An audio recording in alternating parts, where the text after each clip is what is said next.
In this Daily Cyber, I'm going to be talking about different career positions in cybersecurity that you should be looking at when breaking into the industry or doing a transition into cybersecurity. So let's hack at it.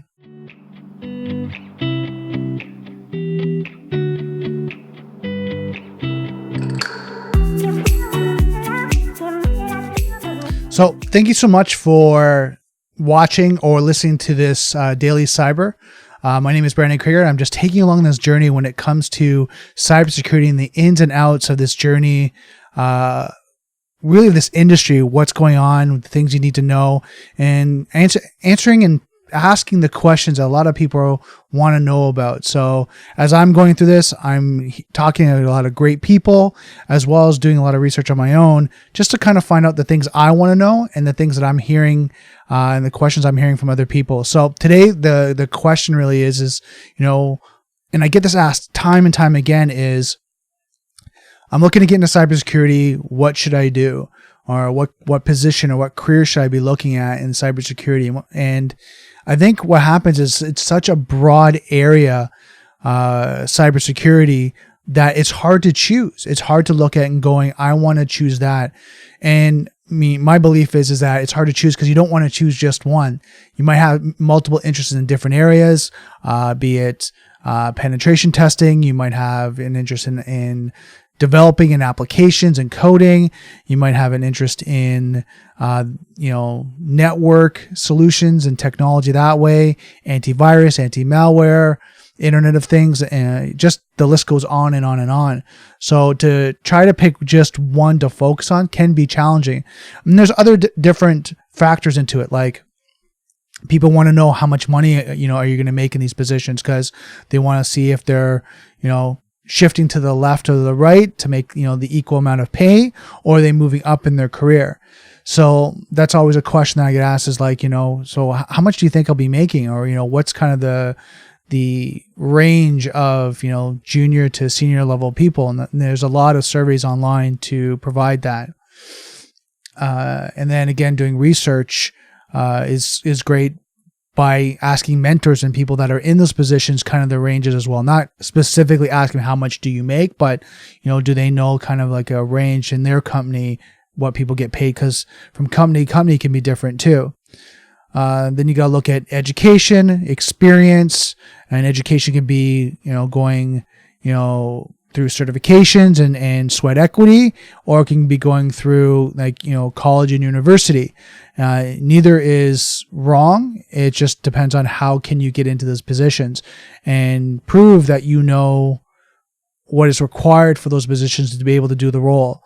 So for example, if you're using, penetration testing as a scenario here, are you someone that's come up from the ranks and is a really good pen tester because you've learned at home, you've studied, you've done some certifications on your own, being at like OSCP, that's Offensive Security Certified Professional, and you've done that on your own, and then you've done some pen testing, you've done some competitions, maybe you capture the flag, you've gone to events, and you really have shown that you know what you know, and then going to companies and saying, look, I've been doing pen testing for a couple years now. Here's my level of experience. Here's what I've done. Here's what I know.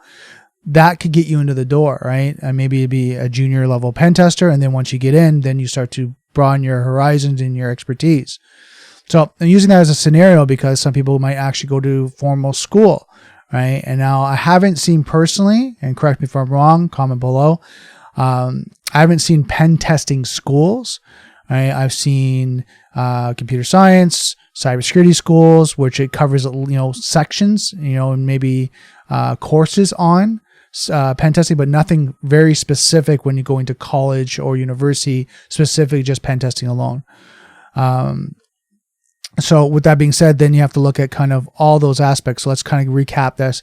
You have to look at your knowledge, your expertise, your education. You have to look at switching over and looking at income, how much you're going to make. You also have to look at, work-life balance. If you have a family, you have to look at travel. Is this position, does it require minimal travel, 10 to 15%, or is it 50% travel, or is it even more? Is it something that you're traveling across, the United States or Canada, or you're traveling across the world? These are things you got to ask, All right, so there's a lot of great positions out there, and I'm going to read off a list. I've got 2 different resources that I've grabbed from. First resource is the Cybercrime magazine. The editor of this article was Steve Morgan, and the topic was 50 cybersecurity titles that every job seeker should know about. Now, I'm only going to read off 10, and I'm going to provide the link in the description so that you can read the other 40. So here you got Application Security Administrator, Artificial Intelligence Security Specialist, Automotive Security Engineer, Blockchain Developer Engineer, Blue Team Member, Bug Bounty Hunter, Cybersecurity Scrum Master, Chief Information Security Officer, Chief Security Officer, Cloud Security Architect. So, and then, you can go to the link below and then click on it and go through the other 40. And it gives a little bit of a description of what those positions are.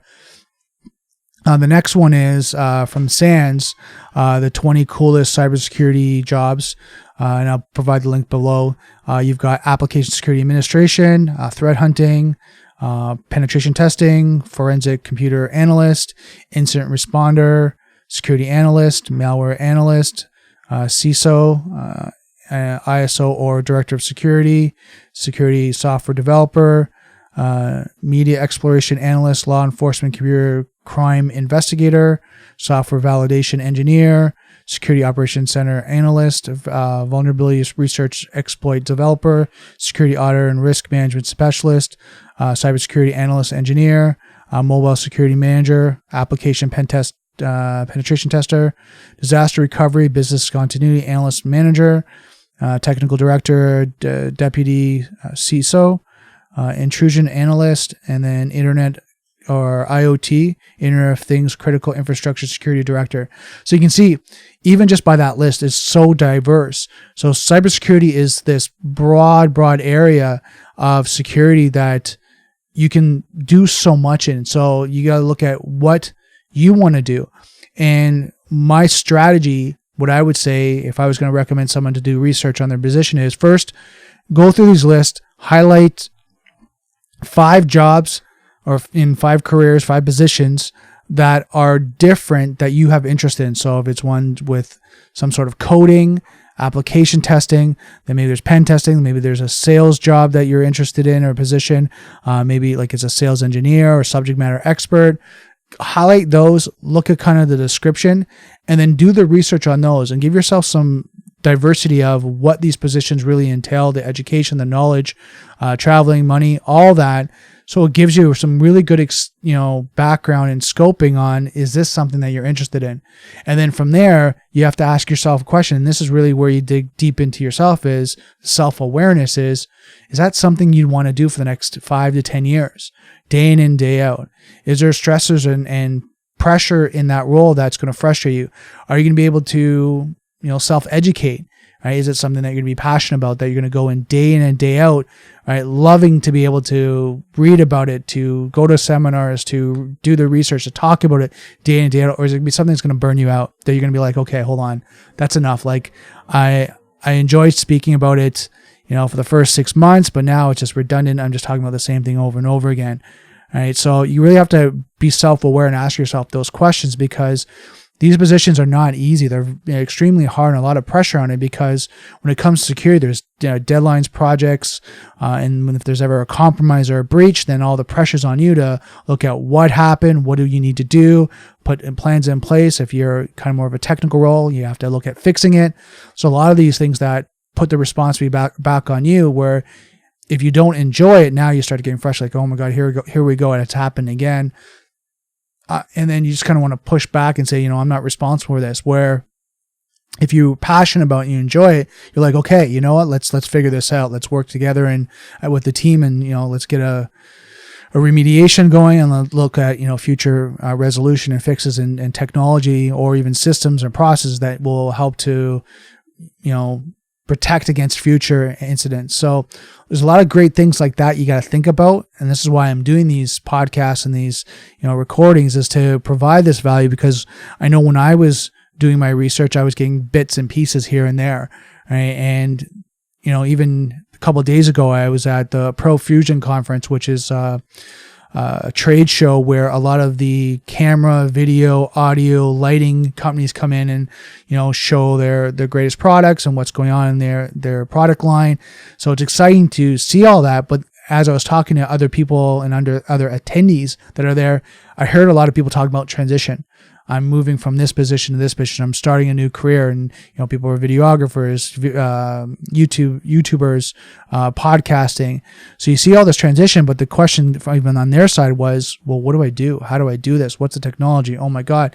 And you can see going down that rabbit hole. Well, it's the same conversation I've seen with people trying to understand the cybersecurity industry and where to go and what to do. So I think it's important as I'm going through this journey to talk about, the evolution of understanding the industry, understanding their positions and their careers, and then working into the technology so that we kind of take a journey together on cybersecurity from, start to, and there's really currently no finish. Just as we dive deeper and deeper into the industry, you start just not understand, okay, the progression of it. So I hope that helps. I hope that's been informative. Comment below. I'd love to hear if you need any more information or if you're, any feedback on this podcast. Again, the goal here is just to provide a lot of great information about the industry, answer some questions that I get asked or I'm asking myself, as I'm going through being a cybersecurity professional working in the industry. These are things that I'm coming across as I'm reading, as I'm talking to people. I want to share with you because it potentially be the same questions that you're asking. All right. So hopefully I'm, streamlining the research that you have to do with these podcasts so that it's easier and faster for you to break into the industry. So that's it for today's video. I'm going to leave it like that. Let me know if you have any questions, comment below. If you're listening on a podcast site, make sure you subscribe. I'd love to make sure that you keep getting all the podcasts that are coming out. If you're watching this on YouTube or any video sites, just make sure you subscribe as well and comment below. So I'd like to thank you for watching this video or listening to this audio. Don't forget, software is hackable, being connected is vulnerable. I'll see you next podcast.